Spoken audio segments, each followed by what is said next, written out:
it messes up the whole women's hormonal system, doesn't it? They probably don't teach it. Yeah, it's any operation is.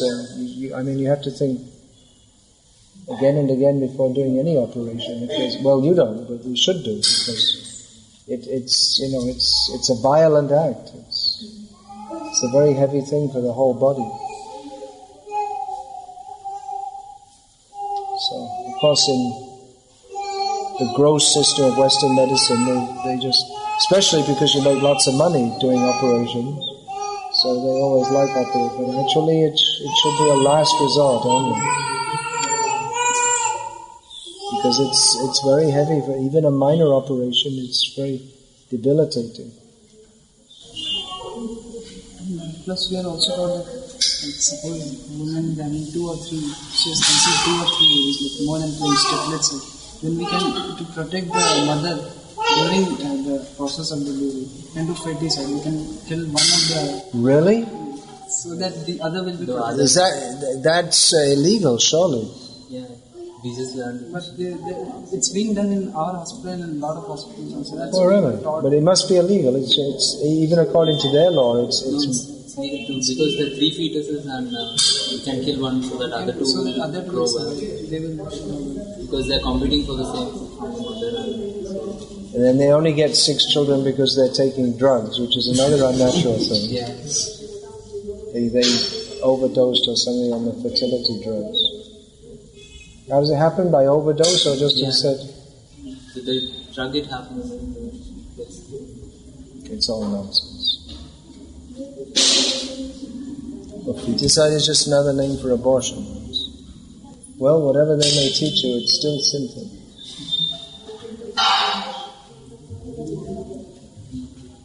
However much they teach you that it's good for society.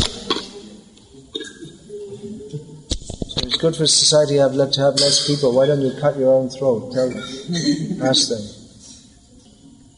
If you think it's good for society to have less children, why don't you do the Kamsa's policy or Herod's policy and go around kill all the children less than 6 months old? They say it's good for society to have less children.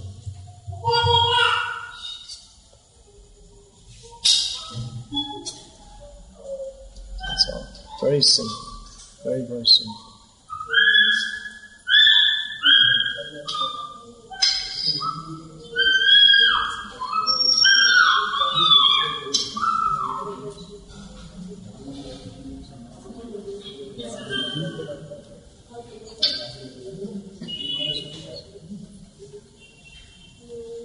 Hare Krishna. I just wanted to introduce the girls to you and so that we can have your blessings. Hare Krishna. Well, blessings, you see, you can say blessings, but you have to do your own work also. You have to chant, you have to follow the principles, you have to study Prabhupada's books. It's not just you say blessings and all of a sudden... Blessings means the good wishes that you take it up seriously, but that you have to do also. You have to do your own work also. Just that you can't become a doctor just for the doctor will give you a blessing and then you also become a doctor. Alright, he may give you, I hope you become a good doctor. They may say to you, but you have to work, to do your work. So blessings, you can take some books.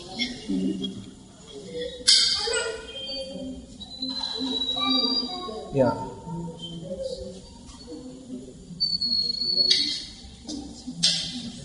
You can take books, you can take CDs, you can take the holy name.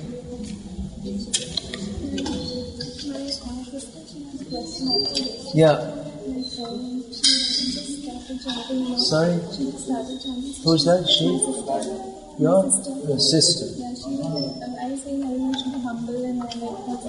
So she was like, Krishna himself talks about himself in the Gita. He doesn't set an example being humble. Krishna is the Supreme Lord. He has one thing to do and everyone else has something else to do. He is to be worshipped and everyone else is to worship him. But he is also humble. As required,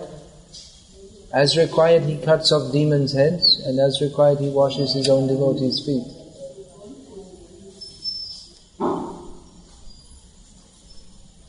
The job of, or the duty of every jiva is to serve Krishna, and the duty of Krishna is to overlord everyone else.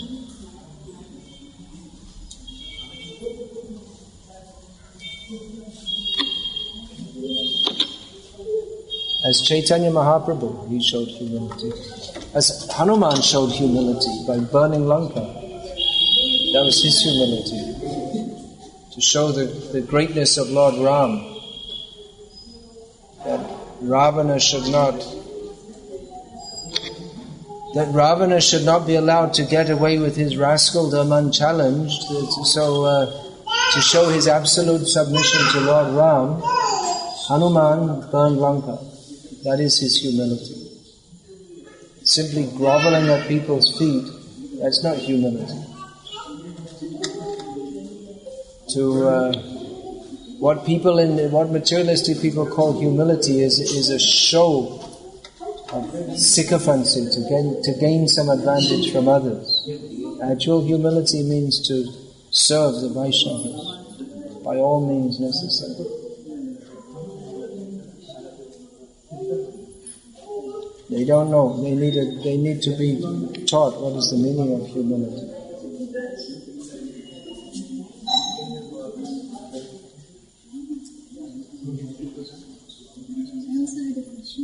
It said that a pure devotee is like a touchstone. So whoever comes in contact with a pure devotee immediately imbibes the mood of Krishna consciousness. They may do. It depends on their receptivity also. So if they're not receptive enough. No, some people they become offensive in the presence of pure devotees. He can give Krishna consciousness to others, and it may be that by his association people are not interested in Krishna consciousness become inspired to do so. But we see just like Prabhupada was traveling all over the world, not everyone took it up. The effect of his association will help them. It may not manifest immediately, but certainly help them.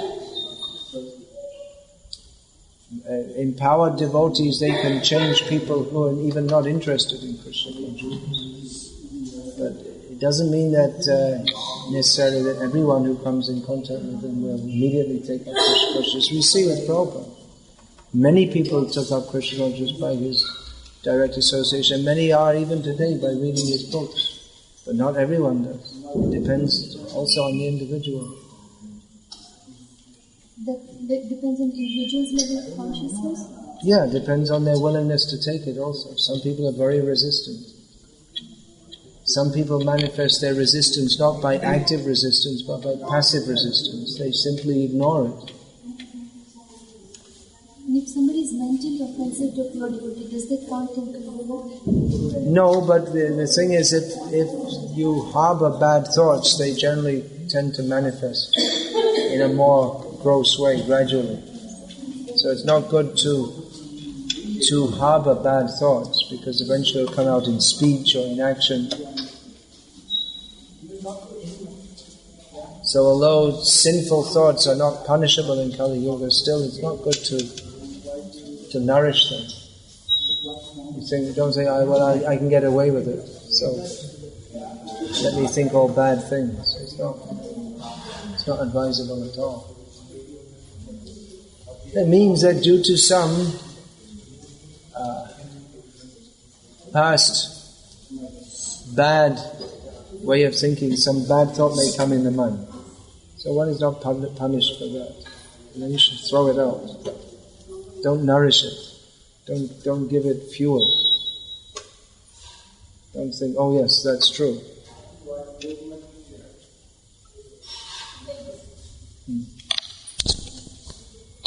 Maharaj, Krishna is the controller, so like people come in contact with devotees, still they are not fortunate enough to... Krishna is the controller, but he gives little independence to everyone to choose to serve him or not. We're controlled, but we have a little independence. We can't control. For instance, You didn't choose to be born in that particular body that you're born in now. You might have wanted it to be, people get plastic surgery. If they didn't want their nose too long and bumpy, they might want to go to a plastic surgeon and get it sorted out. So, Krishna controls the three modes of material nature, but there's some independence everyone has to choose to serve him or not. We get a certain situation, but within that we can act in certain ways.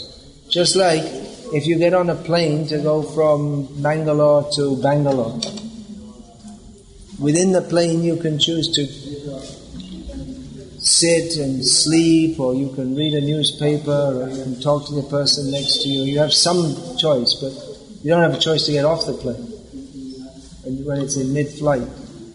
So you have certain measure of independence. So Krishna could force us to act in a manner that's beneficial for us, but then there would be no choice, and then there would be no question of love. Krishna could manufacture a bunch of robots to do whatever Krishna wants, but there'll be no love. Love means voluntarily acting in a manner that's pleasing to Krishna. Right? So we have a little independence. Krishna gives that. We can choose to serve him or not.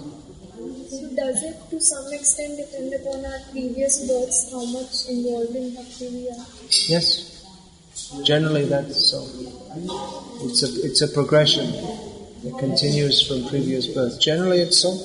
Although maybe, at some point someone has to begin, so someone may be just beginning.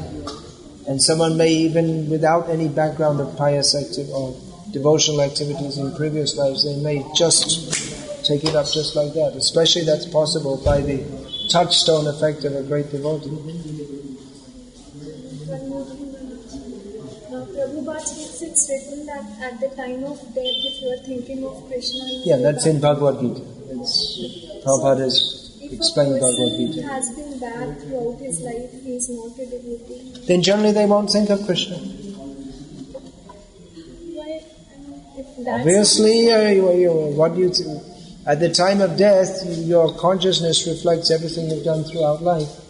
That's why in the same chapter in which Krishna describes that what we do at the time of death, or our consciousness at the time of death, determines our next birth. That's why he advises that throughout life we practice cultivating Krishna consciousness, so that at the time of death we can think of Krishna. Otherwise, it's not going to be possible. Makes sense, doesn't it? It's not some blind sentiment. We have to cultivate it, and at the end of life, then we can think of Krishna. Or even, because Krishna is very kind, even if due to there's a great disturbance in the body and mind at the time of death, even if we don't think of Krishna, Krishna will still take us to him if we've seriously cultivated Krishna consciousness. Or Krishna will come in our minds. Krishna will help us. So please cultivate Krishna consciousness. Hare Krishna. Next month? When are you going to go? Yeah, when are you going to go? So I may see you there. I can't remember the date exactly. I think it's about the 11th, I think I'm going. And then 14th and 15th, I believe it is, we're taking all the devotees to Kanchi. And like that. Saturday, Sunday. So please come. Enjoy the heat of Vellore in June. And chant Hare Krishna. Hare Krishna. Do you know our center there in Vellore? You visited there? In Gandhinagar, actually. Yeah, you can ask more questions. When you say that we belong to the Gaudiya Vaishnava Sampradaya, so what exactly does that Good question. What do you mean? What exactly does it mean? Because we just heard in the lecture that Madhvacharya, Chaitanya. Yeah, we claim, the Gauriya Vaishnava Sampradayas claim to derive from Madhvacharya. Although actually the Madhva teachings and the Gauriya teachings, there are significant differences. But Chaitanya Mahaprabhu's Sampradayas, we count it within the Madhva Sampradaya. Because Madhavendra Puri, who was the grand spiritual master of Chaitanya Mahaprabhu, is accepted to be a disciple of Lakshmipati Tirtha, who's coming in the Madhva Sampradaya. And because that reason I gave, that Chaitanya Mahaprabhu very much appreciated Madhvacharya's total refutation of this Mayavad, which is actually the complete antithesis of bhakti, completely destroys bhakti. Even there are people who they're supposedly doing bhakti, but if they have this idea that I am the same as God, or ultimately we all become God, it's not bhakti at all. It destroys bhakti. It has to be totally thrown out. Otherwise there's no question of bhakti. So Chaitanya Mahaprabhu appreciated Madhvacharya's total refutation of Mayavad. Anyone who's not totally opposed to Mayavad cannot even begin to enter bhakti. If anyone has any sympathy for it, then there's no question of them actually doing anything pleasing to Krishna.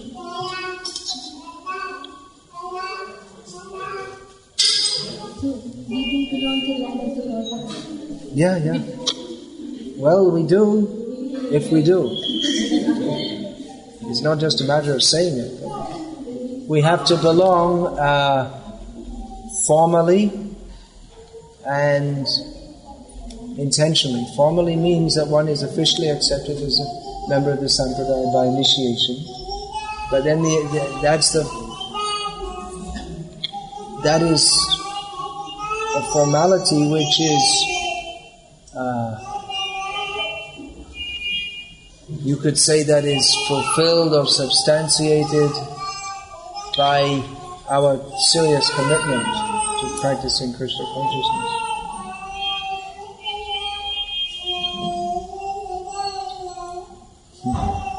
Hare Krishna.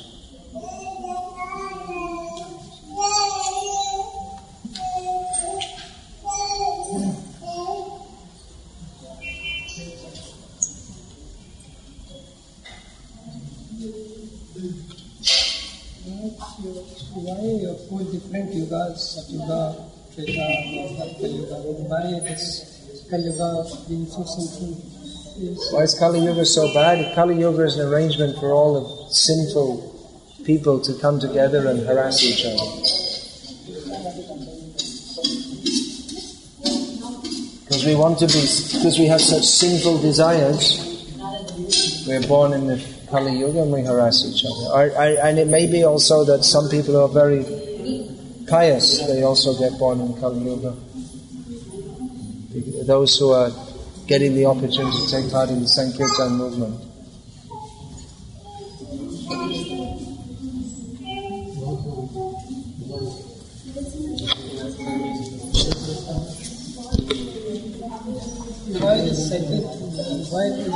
Why is the cycle? It's an arrangement of the Supreme Lord to facilitate various levels of sinful desires of conditioned souls.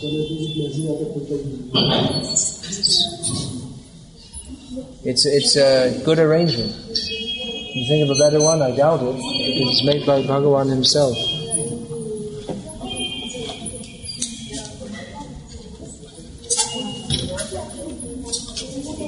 It's practical. Persons of certain mentalities are grouped together at certain times. About the scientific things, when we discuss with our friends, they say that why not human skeletons are found in dinosaurs, what happened in ice age. Well, one thing is that civilized people burn bodies. That's one thing. All this skeleton remains, that's all. You see, even nowadays, what they used to talk this Neanderthal man, but you can find men today who look like what's called Neanderthal man. I know one of my teachers at school, we used to call him Neanderthal man, because he had he looked like that exactly. I mean, there's so many mistakes in the. It's a whole thing. It's just you're all fools. You think it's being scientific to believe these so-called scientists. They don't know what they're talking about. All the time they're finding so-called fossil records, which completely changes the dates of their speculations.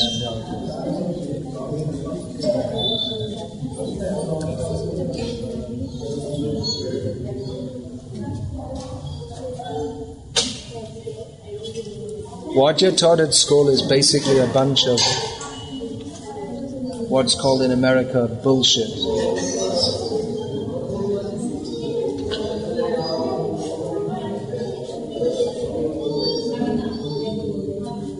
It's an expressive term. It's quite suitable for almost all of what you're taught in school.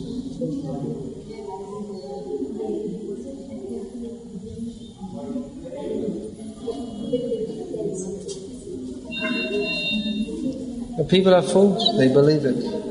They think they're educated because they believe. I ask them, why do you have faith? And they say, well, the scientists. Well, why do you believe them? You haven't done it. It's just your faith. You just believe them because they say. You didn't go and do any experiments or dig up any skeletons. You just believe them. You're just blind faith. They all have so many different opinions.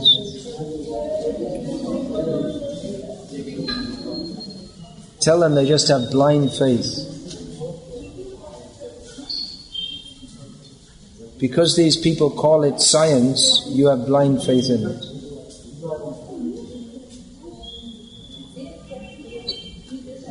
Tell them they've never intelligently tried to understand the actual purpose of life. They just have blind faith because someone says something, they believe it, that's all.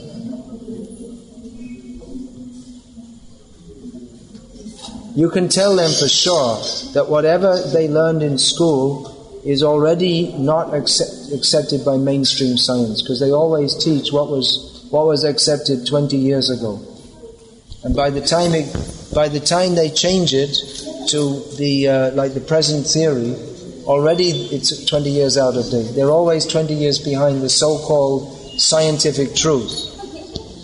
So whatever they're teaching you is not what's taught, not what scientists believe now, which is always changing anyway. Which is not knowledge, because it's always changing. If it was knowledge, then what you were taught at school should be what they'll teach in school 20 years later, but they won't. It'll be something different. Tell them to go back 20 years later and see if they teach the same thing. It won't be the same thing. So it's not science at all. It's what they call science is just belief, that's all. Based on someone looks at something, makes some speculations, and other people believe it, and it's called science. And then someone else comes along and shows something else which refutes that, and then they call that science. And then someone comes along and shows that what he says is wrong, and gives something else, and they say, oh, this is correct, and they call that science. And it goes on like this.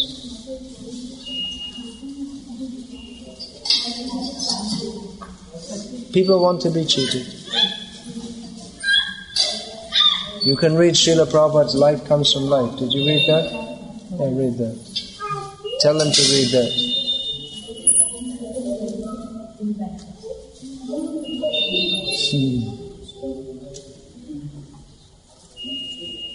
Think positive. Your t-shirt says think positive.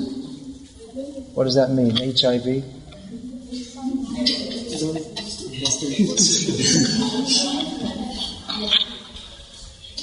Think positive. You're going to die. You're going to die. You're going to have lots of miseries in life. It's true. Think positively about it. You're going to die. What is there to think positively about this material world?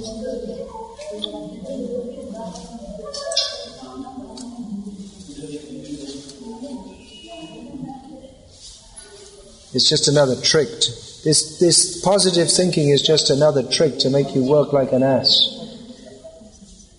Naturally you don't want to work like an ass, but they tell you think positive, and then okay, think positive, then you work like an ass because you're thinking positively. You're a positive ass. I'll be a success. Work hard.